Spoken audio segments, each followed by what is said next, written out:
Mic check, mic check. Mic check, mic check.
Hello, everyone. Welcome to the 22nd Journal Club from Antibuddies. I am Jatin Sharma, and joining us today is our guest, Tina Arkee, with us. Hey, Tina. Glad to have you here. Thanks for inviting me. Let me tell you guys something about Tina. She's a MD PhD candidate at the University of Iowa Carver College of Medicine. She joined the laboratory of Dr. Gail Bishop in 2016, where she studies the role that the adaptor protein TRAF3 plays in T cell biology, with a particular interest in the role of TRAF3 in TCR CD28 signaling. Her current research focuses on the impact of TRAF3 on CD4 T cell differentiation and metabolism. When she's not working in the lab, she enjoys reading, spending time with her cat, and amateur photography.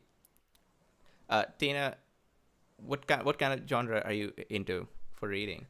Um, well, basically everything. Right now, I've been reading a lot of like mysteries because they're just easy to read and it can turn my brain off and just enjoy it. So I've been reading a lot of mysteries lately. Okay, so nice to have you here. And at this point, I'll hand over the mic to you. You can take the stage. Tell us more about RAF3. Okay, thank you. Let's see. Control. Can you all see this? The Yes. mouse. Okay, great. Okay, so thanks again for inviting me to talk about my recently published paper. Um, this was recently published in JI and it forms the bulk of my dissertation research. And the title of this is TRAF3 and T cells restrains negative regulators of a LAT to promote TCR CD28 signaling. So first, what is TRAF3? It's a TNF receptor associated factor 3. It's an intracellular adapter protein that plays diverse roles depending on the cell type it's expressed in and the context it's in. Its structure is shown here. At its N terminus, it has a ring domain, which is commonly seen in the E3 ubiquitin ligases, although TRAF3 itself does not have known E3 ligase activity. It has some zinc finger motifs, which are commonly seen in proteins that bind to DNA.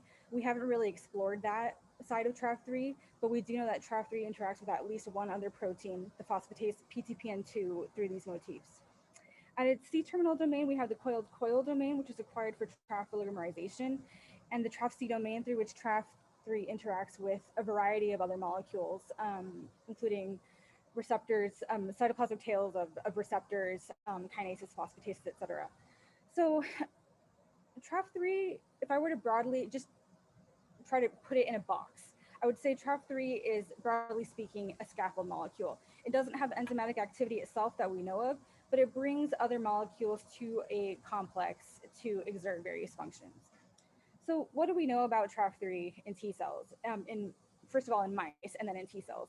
Well, global TRAF3 deletion leads to early lethality in mice. These mice exhibit runting, they die within 10 days after birth, they're hypoglycemic, and they have progressive depletion of their peripheral leukocytes. And so that suggested to us that TRAF3 plays a role is important for the immune cell compartment. So to study the role that TRAF3 plays in specific cell subsets, and specifically T cells, we've developed conditional TRAF3 knockout mouse models that allow us to study um, the role of TRAF3 in these specific cell subsets without dealing with the lethality issue. So what do we know about TRAF3 and T cells? Well, a former postdoc in our lab created the T cell specific TRAF3 knockout mouse by crossing a CD4 Cre expressing mouse to a TRAF3 floxed mouse. And this deletes TRAF3 at the double positive stage of T cell selection. So both CD4 and CD8 T cells are affected. These mice have normal numbers of total conventional T cells, but they have altered subset proportions. We've seen an increased proportion of effector memory CD4s, a decreased proportion of central memory CD8s, and this is in part due to IL-15 receptor signaling. And we have a 2 to 3-fold increase in the proportion of Tregs, and this is due to enhanced IL-2 receptor signaling.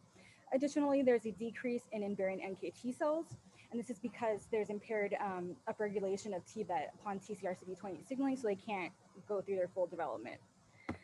Looking at the function of these cells, when we challenge these mice with a sublethal dose of Listeria monocytogenes, they fail to clear the infection and die, unlike their wild-type counterparts.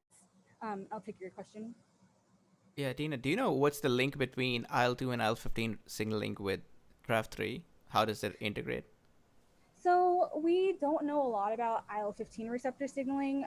We haven't really gone into the mechanism of that in our lab, but we do know that we're just starting to kind of touch the tip of the iceberg as far as IL-2 receptor signaling goes. Um, we do know that, and I'm sort of starting to get into that a little bit with my differentiation studies. So it's not totally an expert in that field, but it's kind of a work in progress. It's kind of a cop-out answer. Okay, so when we challenge these mice with a sublethal dose of Listeria monocytogenes, they fail to clear the infection and die. Unlike their wild type counterparts, when we immunize them with a T-dependent antigen, they fail to mount a robust antibody response. So while these T cells seem to be unaffected from the aspect of homeostatic survival, they're not functioning the way they should. So when we took a closer look at TRAF3 deficient T cells, we saw that they exhibited reduced proliferation, enhanced apoptosis, and defective cytokine production, specifically when we stimulated them through CD3, CD28. And so that suggested to us that TCR CD28 signaling was impaired. So, here's just a brief overview of early TCR signaling events. The signaling pathway is kicked off when CD3 or the TCR in the plasma membrane of a T cell recognizes antigen in the context of MHC presented by an antigen presenting cell. And CD28, which is a co-stimulatory receptor, binds to its co-stimulatory ligand B7. This leads to the kinase LCK phosphorylating ITAMs present in the cytoplasmic tail of CD3, which allows ZAP70 to dock and get phosphorylated itself. ZAP70 is a tyrosine kinase that goes on to phosphorylate LAT at several different tyrosine residues. And once these tyrosine residues are phosphorylated in LAT, we get docking of several other signaling molecules, including PLC gamma, and that forms a LAT signalosome. And ultimately, we get transduction of the signal downstream, and we get activation of molecules like Brk, and we get normal T cell activation and proliferation. Well, in the absence of, yes, Maria? I'm sorry, we have a question from our viewer.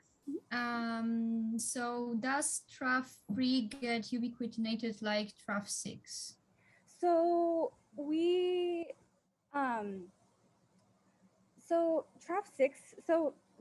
is a ubiquitin ligase. TRAF3 does not have ligase activity. We do see TRAF3 degradation in other contexts, in the context of other signaling pathways, but as far as I know, not in T cells, to our knowledge, in the pathways that we've studied. Okay, so what do we know about TCR signaling in the absence of TRAF3? Well, signaling is impaired, and this occurs really early on after the pathway is initiated. So in the absence of TRAF3, we have impaired activation of the kinase LCK. And this is because there's increased localization of the phosphatase PTPN22 and the kinase CSK to the plasma membrane. PTPN22 dephosphorylates LCK at its activating tyrosine, and CSK phosphorylates LCK at its inhibitory tyrosine. This leads to impaired activation of ZAP70, and we see transmission of this diminished signal further downstream with impaired phosphorylation of LAT, PLC gamma, and ERK. And this leads to the impaired activation that we see in our TRAF3 deficient T cells. So when we took a look at our wild type mouse T cells, we found that TRAF3 was actually recruited to the TCR CD28 complex upon engagement of both CD3 and CD28. And so that suggested to us that TRAF3 is being recruited to the complex and is doing something to enhance signaling. So the first question is, how is TRAF3 recruited to the TCR CD28 complex? And that really forms the foundation of the first part of this paper. So we know that TRAF3 is recruited to the complex upon engagement of both CD3 and CD28. So we hypothesized that TRAF3 was recruited to the complex either directly through interactions with CD28 or indirectly through interactions with CD20 associated proteins, specifically LAT in this case. So we first tested the first part of this hypothesis that TRAF3 is recruited to the TCR CD28 complex through interactions with LAT or with CD28. So a little bit about CD28. It's a co-stimulatory receptor that synergizes with T cell engagement to trigger T cell activation. T cells that don't get this co-stimulatory signal will undergo anergy or apoptosis. It contains two major signaling motifs in its cytoplasmic domain. One is this membrane proximal YMNM motif, which binds to is known to bind to P85, which is a component of PI3 kinase. And we have this membrane distal motif, which interacts with key signaling molecules such as LCK. So the YMNM motif appears to be redundant because when you mutate this, there's minimal effect in vivo. The T cells function relatively normally. When you mutate the POA-AP motif, we get defective proliferation and IL-2 production. And so this motif is more important for CD28 signaling and T cell activation. So like I said, we've seen that TRAF3 is recruited to the complex upon engagement of both TCR and CD28. And we thought that TRAF3 might directly associate with CD28 because this motif resembled this PYAP motif resembled a putative TRAF binding motif. So we were really interested in further exploring that. So in the first figure, we really just jump into the answering the question, does TRAF3 associate with CD28? So I did this in two different ways. In A and B, I use a HEC293 system where I'm overexpressing constructs with different, basically different mutant versions of TRAF3. Faith, I'll take your question. You're muted. Okay, I think my question is from the previous slide for now. I wanted to ask, because I think I saw something maybe on the paper about if it's CD3, like if TRAF3 is not so expressed when it binds to CD3 compared to CD28. So I was just wondering, like, what's the difference and why? So there could be a couple different reasons. So so the way we've assessed traffic recruitment to the complex has been through immunoprecipitation, which is kind of which is a technique that has limitations for various reasons. It's not super high resolution. But what we think is happening is that there's multiple pools of TRAF3 in the cell. And and I'll talk a little bit about this later. So we think that there are multiple pools of TRAF3 in the cell, and upon activation, those different pools there's reorganization of membrane domains. And depending on what TRAF3 is associating with, it may be more of that microdomain may be coming to the complex upon activation with CD3, CD28. So when you only get the first signal, you're not really getting full recruitment to the complex. I don't know if that answers your question. Okay, so here we have several in A. So I have several schematics of the constructs that we use. Wild type TRAF3 lacking the N-terminal domain, and TRAF3 lacking the C-terminal domain. And I also have a full-length CD28 construct. So I transfected them into HEC293 cells, which are human embryonic kidney cells. And what I saw is that when I transfected in the TRAF3 expressing plasmids, which you can see here, here's wild type TRAF3, the N-terminal mutant, and the C-terminal mutant. I'm able to immunoprecipitate those, which is what you'd expect, but I don't see any association of CD28. So we wanted to make sure that this isn't because this isn't because of an antibody issue. So we did the reciprocal IP, basically doing the same experiment, co-transfecting in the TRAF3 constructs and CD28. Here we're immunoprecipitating flag for CD28. And again, we see no association of TRAF3 with CD28. So that suggested to us that TRAF3 and CD28 don't necessarily associate directly, but we wanted to test this from a slightly different perspective to make sure that the reason we're not seeing any association isn't because we're not getting a TCR CD28 signal. So here we moved into primary mouse T cells that express different, they express different forms of CD28 or different I guess I would call them CD28 genotypes. So we have wild type CD28, CD28 where the membrane distal motif is mutated, and CD28 where the membrane proximal motif is mutated. And so I stimulated these cells through CD3, CD28, immunoprecipitated those receptors, and then looked at TRAF3 association. And the takeaway is that there isn't much of a difference in TRAF3 recruitment to the complex, even when you have CD28 mutants. So you can mutate the membrane proximal motif, still get TRAF3. You can mutate the membrane distal motif, still get TRAF3 recruitment. So what that told us is that signaling motifs in the cytoplasmic tail of CD28 are dispensable for the recruitment of TRAF3 to the TCR CD28 complex. So moving on, we wanted to focus on the second part of our hypothesis, which is that TRAF3 is recruited to the complex through interactions with the CD28 associated protein LAT. So what do we know about LAT? It's an adapter protein that serves as a key signaling hub downstream of TCR and TCR CD28. Upon TCR activation, it gets phosphorylated by ZAP70 at several different tyrosine residues, and this allows various signaling molecules to dock and form the LAT signalosome. So as a signaling hub, LAT integrates both positive and negative regulatory signals to either enhance or dampen signaling. But what I want you to keep in mind for later in the talk is that LAT can associate with negative regulatory molecules to dampen signaling. Now, when we did motif analysis on the LAT protein using the eukaryotic linear motif website, which is a really handy tool, we found a putative TRAF2/3 binding motif in the cytoplasmic domain of LAT. And so this led us to ask, does TRAF3 associate with LAT, and is LAT potentially how TRAF3 gets to the TCR CD28 complex? So first, we wanted to know if TRAF3 associates with LAT.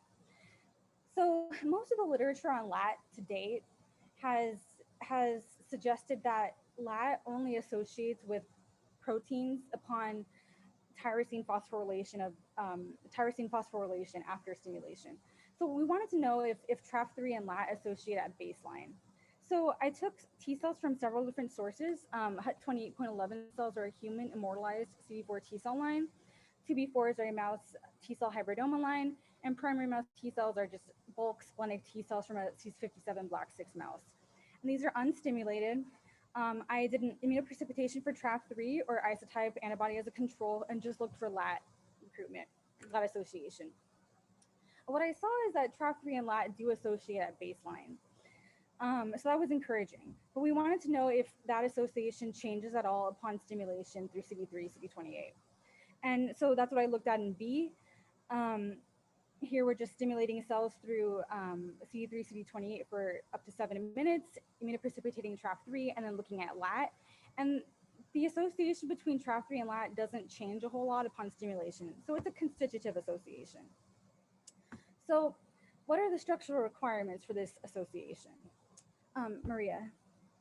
Hi, I'm having a question about this stimulation 70 minutes. Don't you think it's like a little bit too short to fully stimulate cells?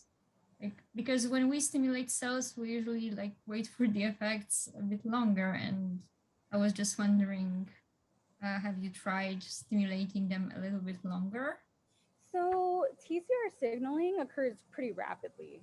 It occurs pretty rapidly upon like all of these like things like LCK activations, ZAP70 phosphorylation, it all occurs within minutes. And the reason we picked 3 and 7 minutes is because in our original paper looking at the T cell, just characterizing the T cell specific TRAF3 knockout mouse, that's when we saw differences. So we have looked at later time points, but we start to see TRAF3 moving away from the complex after like 15, 30 minutes. Okay. So that's why we're really looking at early signaling events. But you know, that is a good point that you know signaling a lot of things. It's a very dynamic process, and you know things that happen earlier may not necessarily happen later, and so it's a good idea to kind of get the full spectrum. But that's why we're looking at early signaling events. Okay, thank you very much. So we wanted to know if TRAF3, how TRAF3 and LAT interact, what the structural requirements are. So I again took my constructs that are expressing different versions of TRAF3. And here I'm adding in a couple of constructs expressing wild type full length lat and lat where the Q212, where the TRAF binding motif has been mutated. So we're calling this lat Q212A mutant. So you may wonder, why did we choose to mutate just the glutamic acid? Why did we mutate the Q? Well, when we did a sequence alignment using this software called WebLogo, you can do a sequence alignment of lat across many different species. I think there were something like at least 70 different species that we aligned. And you can look at the conservation of this motif. And what we found is that the TRAF binding motif is relatively well conserved across species, and the Q in particular occurred at a really high frequency across species. So, you know, that was kind of our starting point. Like, if this is seen in a lot of different species, you know, it may be important. And I mean, that's a really simplistic way of saying, you know, we just thought we would try it and see what happened. But we were encouraged to see that this residue in particular occurs at a high frequency across species. So so in CND, I'm again co-transfecting my HEC293 cells, and see these cells are just getting wild type lat, as well as the TRAF3 constructs. And you can see that when we pull down TRAF3, wild type TRAF3, we see association with lat. When we pull down the N-terminal mutant, we see association with lat. But when we have the TRAF-C domain mutant, which lacks the C-terminal domain, we lose this association. So the TRAF-C domain is important for this interaction, and that's consistent with what we've seen in B cells looking at TRAF3 interactions with various other molecules. The TRAF-C domain is very important for protein-protein interactions. So next we wanted to see what would happen if we added in the lat Q212A mutant. And, you know, we were kind of delighted to see that when you mutate a single amino acid, we lose the association between TRAF3 and lat. So it seems like that TRAF3 binding motif is indeed important for this interaction. So now that we know that TRAF3 and lat do associate, and we think that TRAF3's interaction with lat is likely how it gets to the TCR-CD28 complex, we wanted to know how TRAF3 enhances TCR-CD28 signaling, specifically at the level of the lat complex. We were interested in lat-associated negative regulators. And so I did a literature search, and basically just putting into PubMed lat complex negative regulators and trying to see what I would get. Sometimes you just have to do that. And I stumbled upon this protein called downstream of kinase 1, or DOC1. It's an adapter protein that's preferentially expressed in hematopoietic cells, as structure is shown here. It gets tyrosine phosphorylated upon TCR signaling and forms a complex that includes DOC2, SHP1, and GRAB2. And it's known to interact to inhibit TCR signaling in a couple different ways. One, it can bind to IDAMs present in CD3 and prevent ZAP70 from being phosphorylated. And two, it can interact with CSK and may regulate its localization to the plasma membrane. And we know from previous work that TRAF3 restricts CSK from the plasma membrane to enhance early TCR signaling. So how is DOC1 regulated? It can be phosphorylated and inactivated at tyrosine 362 by the kinase Brk, and this leads to its inactivation and targeting to the proteasome for degradation. So we wanted to know two things.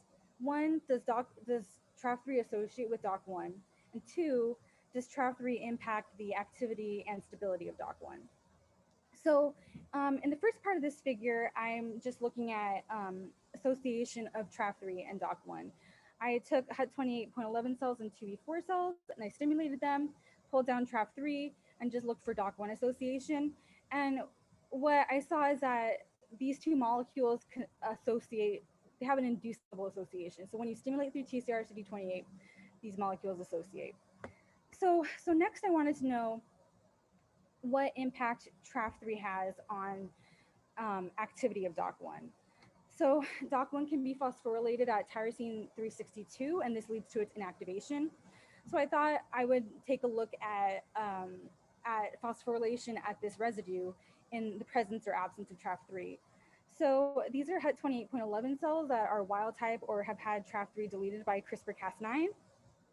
I'm stimulating my cells immunoprecipitating LAT because I'm interested in I'm really interested in the DOC1 that's associated with LAT in the T cell.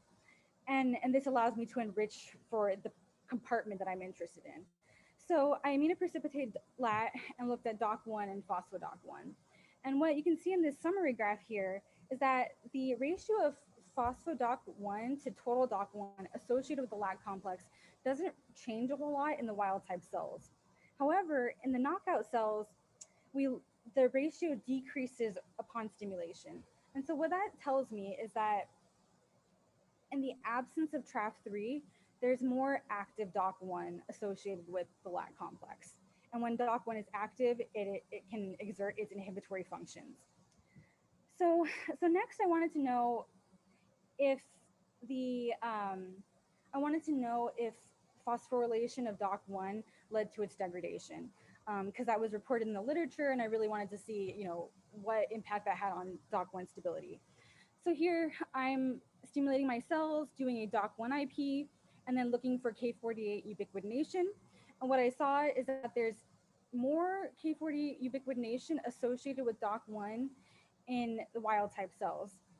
And so a limitation of this technique is that we don't know for sure if the K48 ubiquitination is specifically on DOC1 or if it's on molecules that are being pulled down with DOC1. So we decided to do what I kind of think of as a poor man's degradation assay. So instead of doing IP mass spec, which would allow us to see if ubiquitin residues are specifically on DOC1, I decided to look at DOC1 levels in whole cell lysates following stimulation. So I did this in HUT28 cells and primary mouse T cells, stimulating my cells for up to 6 hours through CD3, CD28, and looking at the abundance of DOC1 in total lysates. And what I saw in both cases is that in wild type cells, upon stimulation, we start to see a reduction in DOC1 levels over time. And that's consistent with the enhanced ubiquitination that we see. So that made us feel confident that we are getting the ubiquitination that we're seeing associated with DOC1 in E is indeed leading to its degradation. So one question we had here was, does TRAF3 recruit TRAF2 to the LAT complex to mediate the ubiquitination of DOC1? Because like I said, TRAF3 doesn't have enzymatic activity, but it can bring E3 ligases like the TRAF2 CIAP complex to various complexes to lead to the ubiquitination of these molecules. So I did two things here to try to answer that question. I looked at TRAF2 association with the LAT complex, and then I looked at CIAP association with the LAT complex. And what I saw is that there's not much of a difference in TRAF2 recruitment to the LAT complex in the absence of TRAF3. And so that suggests to me that TRAF2 is coming along with TRAF3 because they do associate and interact with each other. So TRAF2 is coming along, but might not be doing anything. And to get a better sense of that, I looked at CIAP recruitment because CIAP is what it's TRAF2 CIAP is what mediates the ubiquitination of various molecules. Is CIAP an E3 ligase? So yes. Okay. Yeah. So, and I didn't see any association between LAT and CIAP. So that suggested to us that whatever E3 ligase is ubiquitinating DOC1, it's not TRAF2 and it's not CIAP. So how does TRAF3 promote the inactivation and degradation of DOC1? And that to answer that question, I really honed in on Brk or PCK6. This is a tyrosine kinase that's related to the Sark family kinases. It is activated by phosphorylation at tyrosine 342 and inhibited by phosphorylation at tyrosine 447. And similar to the Sark family kinases, activation kind of depends on this equilibrium between phosphorylation of the two sites. Its structure is shown here. It has a putative TRAF3 binding motif, and it's the literature on BRK in lymphocytes was pretty slim prior to this study. All I knew going into this is that it's highly expressed in transformed lymphocytes, and it is expressed in normal lymphocytes with expression being induced upon activation. But that's really, that was kind of the limit of the extent of the knowledge we had. And we know that it can be regulated by being dephosphorylated at tyrosine 342 by the phosphatase PTP1B. So I wanted to know, does TRAF3 associate with BRK? And if so, how does TRAF3 impact the activity of BRK? So again, taking my wild type T cell lines, I just did a TRAF3 IP and looked for association between TRAF3 and BRK. And similar to DOC1, it is an inducible association. So they do associate. So the next question is, does BRK actually come to the LAT complex? So I did a LAT IP in wild type and TRAF3 deficient huts. And what I saw is that we get recruitment of BRK to the LAT complex in the presence of TRAF3, but not much is coming to the complex in the absence of TRAF3. And so that suggested to me that TRAF3 is indeed bringing BRK to the complex where it could potentially phosphorylate its target DOC1. So, so next we wanted to know what impact TRAF3 had on the activity of BRK. So on the left here in D and E, I'm looking at phosphorylation at tyrosine 342, which is the activating tyrosine. And on the right here, I'm looking at phosphorylation at tyrosine 447, which is the inhibitory tyrosine. These are just total cell lysates that have been stimulated for up to 15 minutes through C3, CD28. What I saw is that looking at tyrosine 342, we get phosphorylation at this tyrosine in the wild type cells upon stimulation. However, the knockout cells, we have some at baseline, but it decreases over time, or sort of decreases, maybe stays a little bit the same. The reverse is true for tyrosine 447. So looking at this inhibitory tyrosine, the wild type cells start out having some phosphorylation at this site, but they lose it over time upon stimulation. However, the knockout cells gain phosphorylation at this site. So that suggests to me that in the presence of TRAF3, BRK is more likely to be phosphorylated at its activating residue, and it's more likely to be shifted, sort of skewed to be in an active state. Whereas in the absence of TRAF3, BRK is more likely to be phosphorylated at its inhibitory tyrosine, and when BRK is inhibited, it cannot go on to inhibit DOC1. So instead of having an inhibitor inhibiting an inhibitor, leading to a net positive effect, we have just an inhibitor inhibiting TCR signaling. So we have a negative effect. So, so the conclusion here is that TRAF3 promotes the recruitment of BRK to the LAT complex and may promote its phosphorylation at tyrosine 342, which is an activating tyrosine. So the next question was, does TRAF3 prevent BRK from associating with PTP1B? Is that why PTP1B, or is that why BRK is more likely to be active? Because it's being kept away from its phosphatase.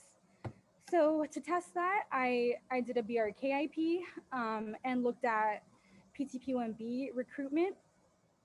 And what I saw, this is a tricky IP to do. Maria, I'll take your question. Yes, sorry. We have a question from the audience. Which kinase phosphorylates BRK? So we don't know. I would like to look into that, but we don't know, at least in T cells. Thank you. So yeah, so I did a BRK IP and looked at PTP1B association, and it's easier to see in this representative graph here, but the amounts of PTP1B associated with BRK is, there's not much in the wild type, but there's more in the knockout. And while it's not statistically significant, it is trending towards significance. And it suggests to me that when TRAF3 is absent, PTP1B has more access to BRK and can dephosphorylate it and inhibit it. So because, not much was known about BRK in T cells prior to the study, we really wanted to establish whether BRK is important for our system, whether it actually plays a role in TCR signaling, and specifically plays a role in TRAF3 mediated enhancement of TCR signaling. So to test that, I did a inhibitor experiment where I inhibit BRK and look at the effect of that on activation of the Src kinases. And the reason I looked at the Src kinases is because in the absence of TRAF3, the earliest defect in TCR signaling is activation of LCK and FIN, which are Src family kinases. So here I'm treating cells with DMSO as a control or compound 4F, which is a selective BRK inhibitor, stimulating them for 0 or 3 minutes, and then looking at Src kinase activation. And this is in HUT 28.11 cells. And what I want to draw your attention to is the wild type side of this blot and this graph. So in the in DMSO treated cells, wild type cells have a stimulation dependent increase in phosphorylation of Src kinases at tyrosine 416. And that's what we'd expect. You expect TCR signaling to induce phosphorylation of these kinases.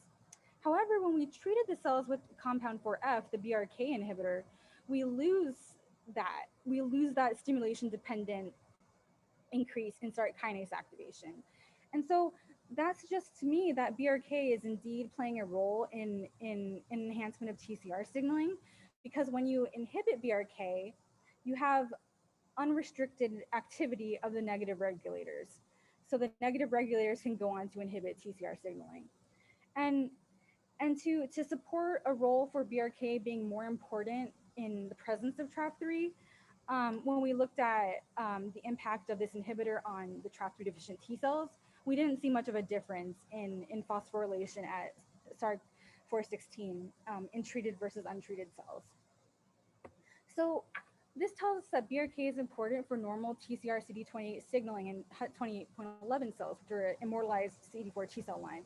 But we wanted to know if this is also true for primary mouse T cells. So took a look at bulk splenic T cells. First, we wanted to make sure that the relative expression of BRK was the same in wild type and TRAF3 deficient T cells, and it was pretty similar. These are unstimulated cells. So then we did the Brk inhibition experiment, and we did the same thing where you treat the cells with DMSO or this Brk inhibitor, stimulate them, and then look at Src kinase activation.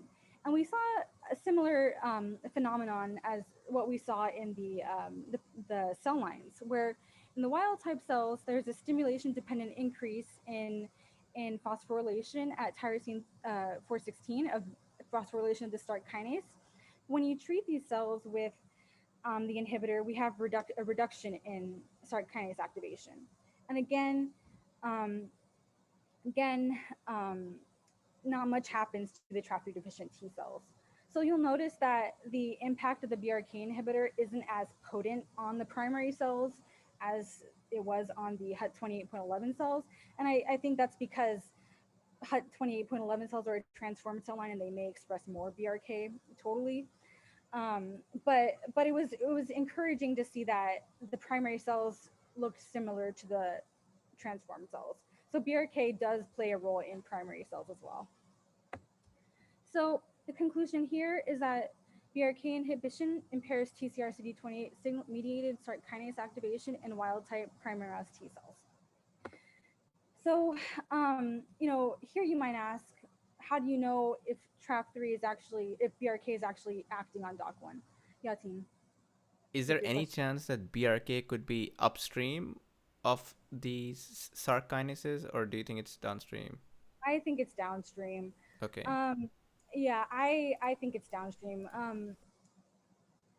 To my knowledge, not much happens upstream. So looking at really early TCR signaling, I could be mistaken, but I think those Src kinases are like literally the first thing that get activated. So I think BRK is downstream. Okay.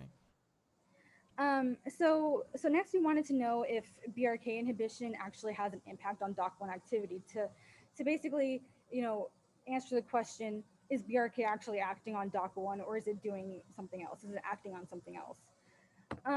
So here I took wild type HUT28.11 cells and I treated them with either DMSO or compound 4F, the BRK inhibitor, and did a lat IP and looked for phospho-DOC1 and total DOC1. And what I saw is that, again, it's a little easier to appreciate in these summary graphs. IPs are a little tricky, and then you throw in the inhibitor experiment and it gets a little trickier. But what we saw is that in the wild type cells, we have, similar to what we saw in our earlier studies, the ratio of phospho-DOC1 to total DOC1 associated with the lag complex doesn't change much upon stimulation. It's relatively constant. However, when you treat these cells with this BRK inhibitor, we have a reduction in the amount of phospho-DOC1 associated with DOC1. We have a reduction in the amount of phospho-DOC1 relative to total DOC1 associated with the lag complex. And so that suggests that there's more active DOC1 because when DOC1 is not phosphorylated, it is active. We also took a look at the ratio of the total DOC1 associated with the lag complex. And again, in the wild types, it doesn't change a whole lot. It may be trending towards an increase in the inhibitor treated cells, and that may reflect the increased phosphorylation of DOC1. So there's more active DOC1 associated with the lag complex in wild type cells treated with a BRK inhibitor. So that suggests to us that BRK does indeed act on DOC1. So finally, we wanted to know how TRAF3 interacts with PTP1B, which is the phosphatase for BRK, tyrosine B42. And so what do we know about PTP1B? It's also known as PTPN1. Its structure is shown here. It's involved in multiple signaling pathways, including insulin receptor signaling and JAK-STAT signaling. We know that it plays a role in type 1 interferon signaling in T cells and potentially interacts with TRAF3 there. It's known to associate with the lag complex in T cells and may contain a putative TRAF2/3 binding motif within this catalytic domain. And it's known to dephosphorylate BRK at tyrosine P42. So we wanted to know if TRAF3 and PTP1B associate, and the answer is they do associate. It's not a super strong association, but it is a constitutive association. So if TRAF3 and PTP1B associate, does TRAF3 impact the recruitment of PTP1B to the lag complex? So here in C, I took my wild type and TRAF3 deficient T cells, immunoprecipitated LAT, which you can see here, and then looked at PTP1B recruitment. And what I saw is that there's reduced PTP1B recruitment to the lag complex in wild type cells compared to the knockout cells. And so that suggests that TRAF3 may be keeping PTP1B away from the lag complex, and in doing so, restricts its access to BRK.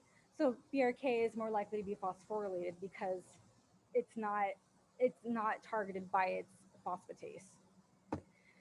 And so, so that just summarizes what I said. TRAF3 may promote BRK activation by restricting the recruitment of its inhibitor to the lag complex. And so next we wanted to, once again, establish a link between PTP1B and our TCR signaling model. So if you inhibit PTP1B, what happens to TCR CD28 signaling? And just to recap, we think that in TRAF3 deficient T cells, PTP1B can come to the lag complex and dephosphorylate BRK. And in dephosphorylating and inactivating BRK, we get unrestrained activity of the inhibitor DOC1. So we have an active inhibitor, which leads to a net negative effect on TCR signaling. So what happens if you treat with a PTP1B inhibitor? So here we did this in primary cell HUT cells and primary mouse T cells. Again, stimulating a cells through CD3, CD28, and looking at Src kinase activation. And what I saw is that not much happens, nothing really happens to the wild type cells that are treated with this PTP1B inhibitor. But when we looked at the knockout cells, you'll see here there's a reduction in Src kinase activation compared to the wild type cells, which is expected because TCR signaling is impaired. When we treat it with this PTP1B inhibitor, we restore basal activity of basal phosphorylation of the Src kinase, and we do see phosphorylation upon stimulation. But this inducible stimulation is more striking in the primary mouse T cells, where, again, the knockout cells, untreated, there's not really a stimulation dependent increase in Src kinase activation. But when you treat with this inhibitor, when you inhibit PTP1B, we restore this ability to be phosphorylated at this tyrosine residue. So when you inhibit PTP1B, there's enhanced Src kinase activation. We're able to recover some of the, we're able to overcome the defect in TCR signaling. So that suggests that PTP1B is indeed playing this role, and we're really establishing a link between TRAF3 and DOC1 and Brk and PTP1B and this decreased signaling that we saw in our deficient cells. So just a brief summary, PTP1B inhibition enhances Src kinase activation in TRAF3 deficient T cells. So finally, we want to make sure that PTP1B is actually acting on Brk. And so we looked at the impact of PTP1 inhibition on Brk activity. On the top here, I'm looking at Brk tyrosine 342, the activating tyrosine. This is the tyrosine that PTP1B is thought to act on. On the bottom, I'm looking at Brk tyrosine 447. So as we might predict, when you inhibit PTP1B, we have an increase in phosphorylation at Brk 342 in the wild type cells, because that's the site that is targeted by PTP1B. And we don't see much of a change in the TRAF3 deficient T cells, and that is consistent with, Brk not necessarily being active in these cells, and PTP1B, inhibiting PTP1B doesn't do anything really. Looking at tyrosine 447, we were surprised to see that the knockout cells that are treated with this inhibitor have an increased phosphorylation at tyrosine 447, and that was unexpected. And we thought about, why that might be happening, and it turns out that Brk regulation is pretty complex, and it involves a lot of stuff that goes beyond my head, but like intermolecular interactions, autophosphorylation, conformational changes. So it's possible that when you inhibit PTP1B, we're altering the intermolecular interactions in Brk, and that's affecting phosphorylation at this site. But that's kind of beyond the scope of this story. So just summarizing this, if you inhibit PTP1B, we get enhanced phosphorylation of Brk at tyrosine 342, and this confirms that Brk is a target of PTP1B. So finally, the last figure is just a model diagram to wrap everything up. So what we've shown in this paper is that in TRAF3 sufficient T cells, we have association of TRAF3 with LAT, and this is likely how TRAF3 gets to the LAT complex. TRAF3 can promote Brk recruitment to the LAT complex and promote its activation via phosphorylation at tyrosine 342. When Brk is active, it can phosphorylate DOC1 at tyrosine 362 and lead to its inactivation, ubiquitination, and degradation by the proteasome. And this releases the brake that DOC1 has on TCR signaling. And the result is that we have normal TCR CD28 signaling. In the absence of TRAF3, we have increased localization of PTP1B to the LAT complex. PTP1B thus has more access to Brk and can dephosphorylate it at tyrosine 342, leading to, so we're having this skewing towards phosphorylation at the inhibitory tyrosine. When Brk is inactive, it cannot phosphorylate DOC1, So DOC1 is active and can continue to inhibit TCR signaling. And so the result there is impaired TCR CD28 signaling. So we do have some remaining questions here. One, we want to know if the LAT Q212A mutant phenocopies TRAF3 deficiency in T cells. There are some technical reasons we haven't done this, mainly being that we know that if you knock out or knock down or alter LAT in any way in HUT28 cells, it messes up TCR signaling. So that would make this study kind of difficult to interpret. So we haven't done that yet, but hopefully in the future, you know, maybe we'll have better technology and be able to knock out LAT without messing up the TCR, and then we can put this mutant in and see what that looks like. It'd also be interesting to see how TRAF3 modulates PTP1B activity or potentially its stability. We don't really know anything about that. And finally, you know, we want to know how TRAF3 mediated enhancement of TCR CD28 signaling impacts the differentiation of T cell subsets, because TCR CD28 signaling is, you know, it's really just the tip of the iceberg as far as TCR activation goes. It impacts a lot of different processes like PI3 kinase AKT signaling, metabolism, differentiation. And in our initial study, we thought that there was not a difference in TH polarization in TRAF3 deficient T cells compared to their wild type counterparts. But I've been doing some experiments recently that suggest that the balance, the polarization of TRAF3 deficient T cells actually is impaired. And so I'm really interested in seeing how I can connect this story to T cell fate. So finally, just to acknowledge a lot of people, mainly my lab and my co-authors who are in bold, who either generated some reagents for me or and really kind of helped me make sense of some of my data. And I'd also like to thank you guys again for inviting me to present here. Thank you. Thanks a lot, Tina. That was a great talk. You had about 4 or 5 proteins and all the interactions between them. It's very detailed work. Yeah, and it's, you know, it's cool. It's cool to kind of think about, because these are proteins that, you know, we don't classically think about when we think about TCR signaling. So it's really cool to see that, you know, like that they're important for TCR signaling. It's cool to really identify something new, and I thought that was kind of exciting. I'll be honest that before your paper, I did not know that Brk and DOC existed. Yeah, and that's what everyone says. My committee says that. My PI says that.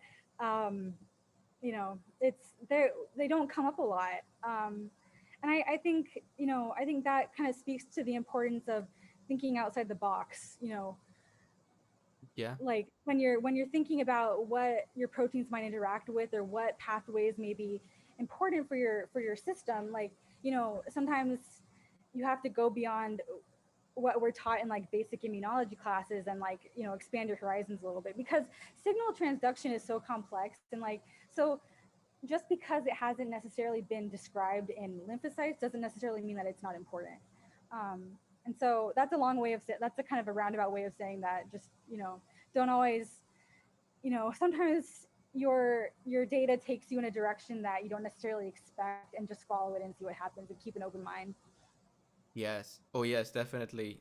Some people, if they get data that they don't want, they think there must be some errors. It Yeah. cannot be right.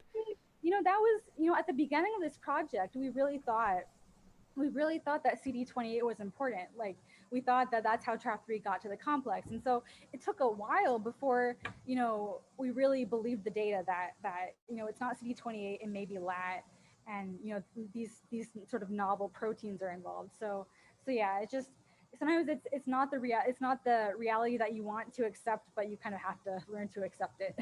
Yeah.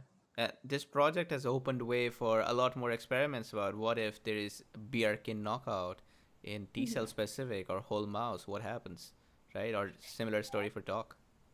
Yeah, that's something that would be really interesting to look into. As far as I know, I'm not sure if a BRK knockout mouse has been described, but a lot of the BRK studies on BRK have been in epithelial cells. So it'd be interesting to see, how can we translate what's known in that context to T cells.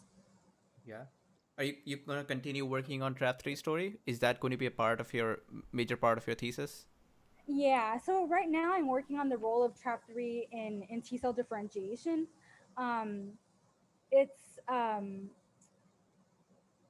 sort of, it's still a work in progress. It's still a relatively new project, but I'm looking at the impact of that on T cell differentiation. We're also interested in the role of TRAF3 in T cell metabolism. And the answer to that question is it's complicated.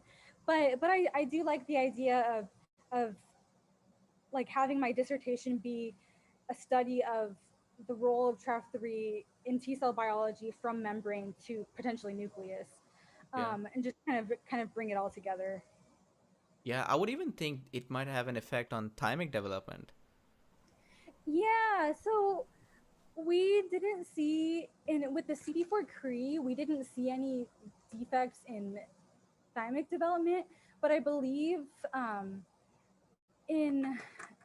there have been some studies with an LCK TRAF3 knockout, and I'm blanking on kind of the specifics of that study, but I think they may have seen some defects in thymocyte development. Yeah, because I would think that it could change the threshold for positive selection, right? Definitely. Yeah, so that would be interesting to see. But yeah, thanks a lot for joining us. And to all the, by the way, Maria and Faye, do you have anything before we wrap up the session? I just want to thank you for this great presentation, because this whole signaling signal transmission is always like very difficult for me, and you somehow made it sound easier. I mean, it's still complicated, but it was nice to hear you explain all this so nicely. I agree with that, Maria. Most people who don't like immunology is because of the signal transduction. There's just so much to think. I mean, we have this problem in my immunology program. Most of the faculty at our immunology program are cellular immunologists, and so whenever we present this work, we get so many questions because they just don't understand. So, I've kind of learned to try to break it down a little bit and make it easier to understand. Yeah, it's a very similar problem for me. I work on JAK-STAT signaling, and I have to oversimplify things to get to my audience. And a lot of people in my program are not even immunologists. It's a mix of microbiology and immunology program. So it's a challenge to explain, but we learn. Yeah, it's an exercise in science communication. Yes. Okay, I think this would be a good time to wrap up the session. Thanks a lot for everybody who joined us. We have another journal club in 2 weeks.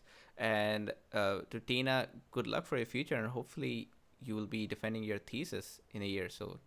Yeah, thanks. And thanks again for inviting me for this opportunity. Bye-bye, guys. See you again.